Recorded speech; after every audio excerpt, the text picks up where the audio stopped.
Welcome to another episode Next episode of the Thought Exchange Cafe.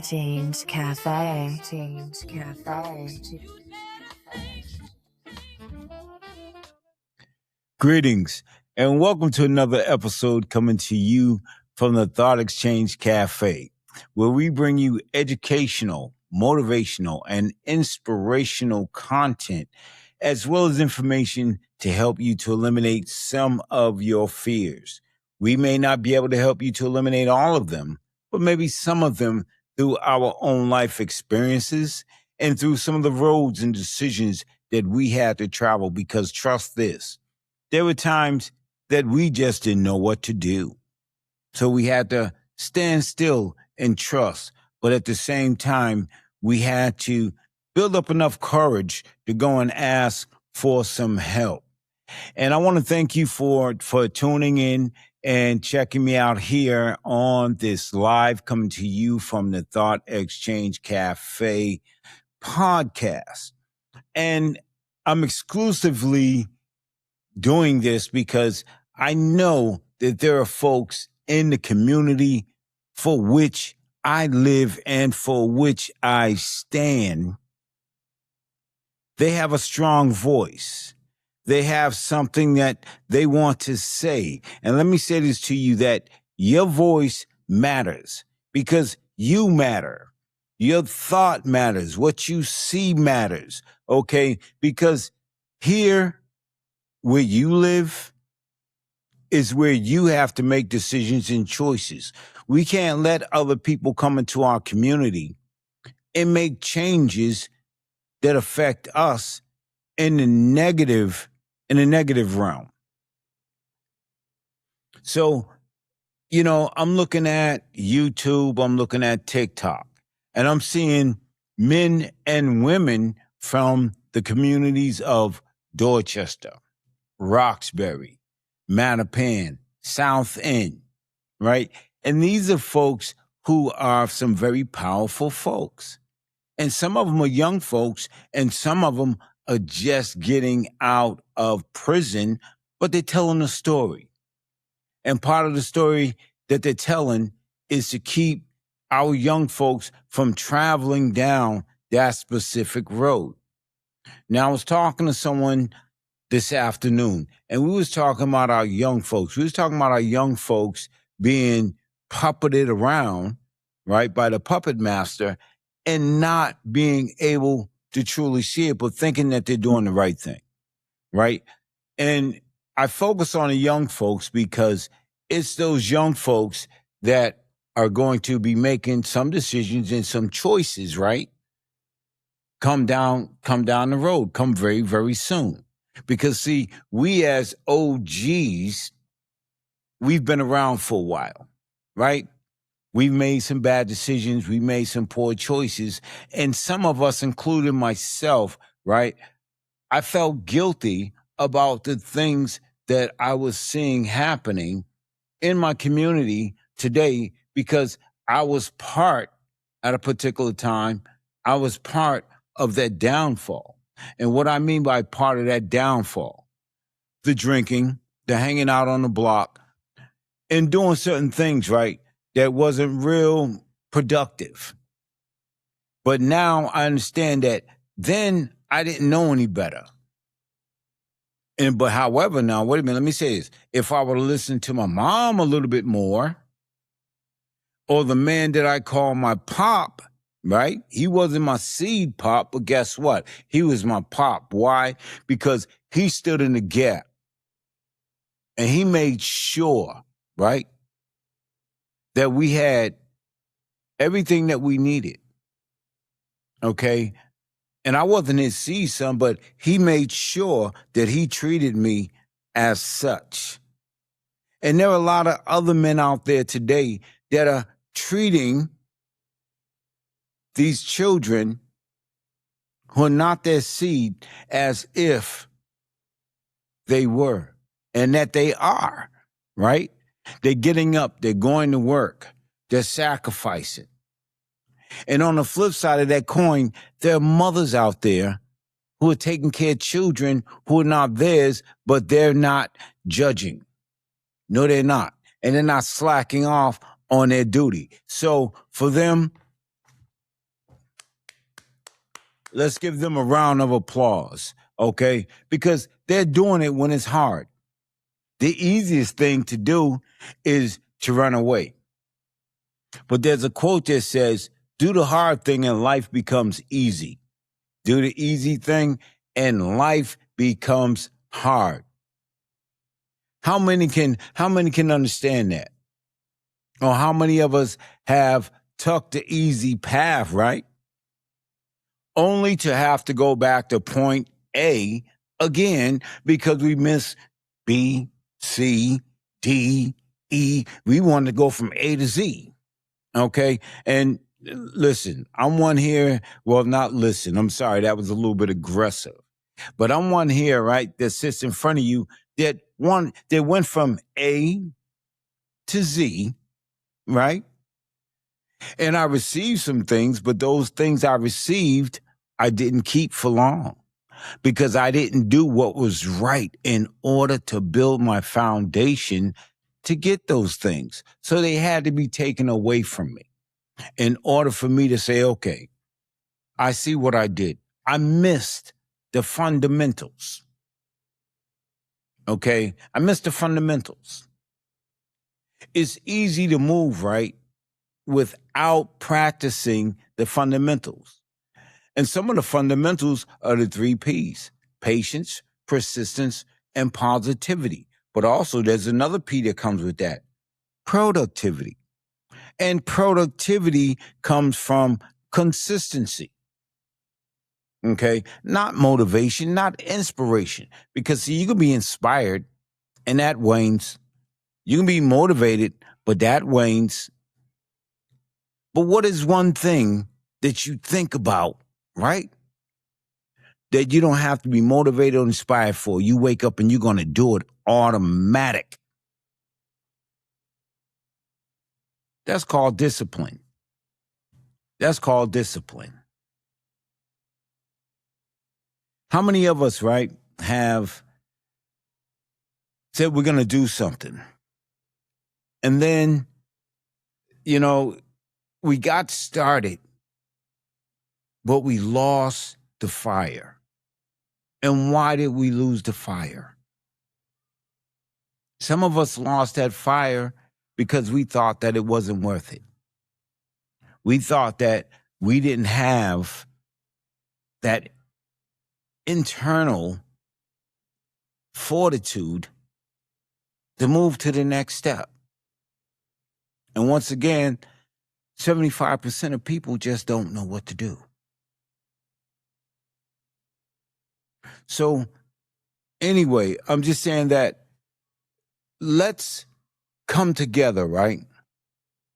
And let's begin to educate one another. But also let's begin to re-educate one another, right? And I don't want to talk about programs because are you programmed out? Because I know I'm programmed out. Every time I look at the TV, and I don't watch much of TV anymore at all, because it's all about a program. And then in my community, Dorchester, Roxbury, Mattapan, what do we have? We have program after program after program. I don't know if if anybody listened to Malcolm X. Malcolm X have this speech. In this speech, he, excuse me, he talks about, and one day I'm going to play it. He talks about how the government, right, they want to give you a bill. And how many bills have been signed and how many bills are still getting signed, because that's all they want to give you is the bill. And when you get the bill costs you. The point I'm trying to make is this.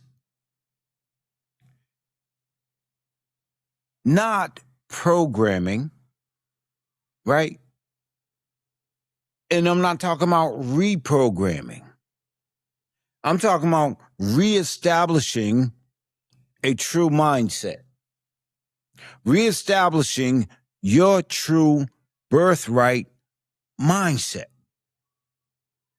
I also heard, right, that we carry with us a lot of the burdens of our mothers, our fathers, our ancestors. And a lot of us still walk in those shoes of yesterday, which was okay because we need to bring some of those things back in order for our kids, right, to stay on the right path. But what has happened to some of those things or the new programming? Oh, you can't do that to your child. Oh, well, look at my child now. Are you going to take care of my child? Oh, no, you can't take care of my child. Wow. Because why? Because they have aged out, and now that they're aged out, they're out. Let's think about that. Well, let me think about that for a second, right? And once they get aged out, there's no help for them. So what happens? They go back to what they know. Folks, I'm just here to do the best I can to kind of open up a platform where we can all have a impactful voice. Because, see, it's going to be your stories and your actions that's going to help change the trajectory or the outcome of the next 5 or 10 years. And 5 or 10 years, it's like going to sleep and waking up, and it's 10 years later. As leaders, because see, there's so many leaders. There's a father, there's a mother, there's a school teacher, there's an aunt, the uncle, the next door neighbor. There's so many leaders. And as leaders, we're not here to beat anybody up.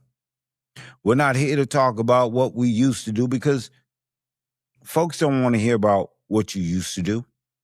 Folks want to know what you're doing now.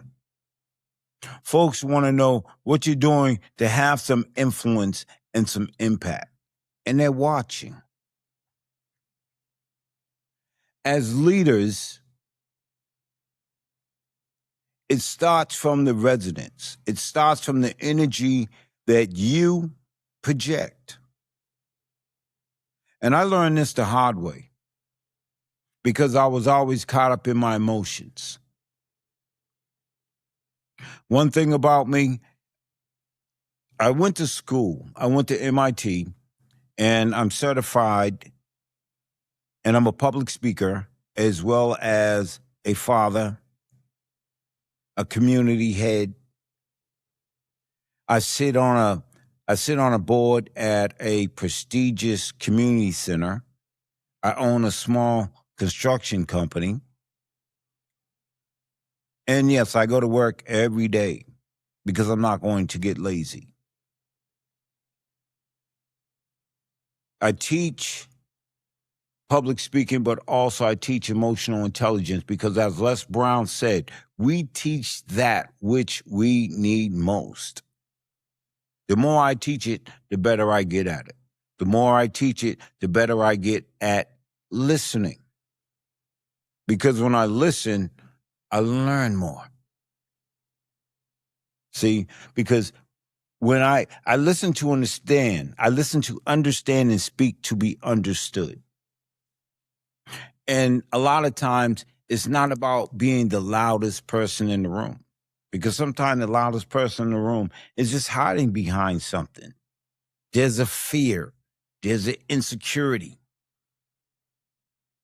But also we have to learn how to watch body language just as well too, in order to navigate that change.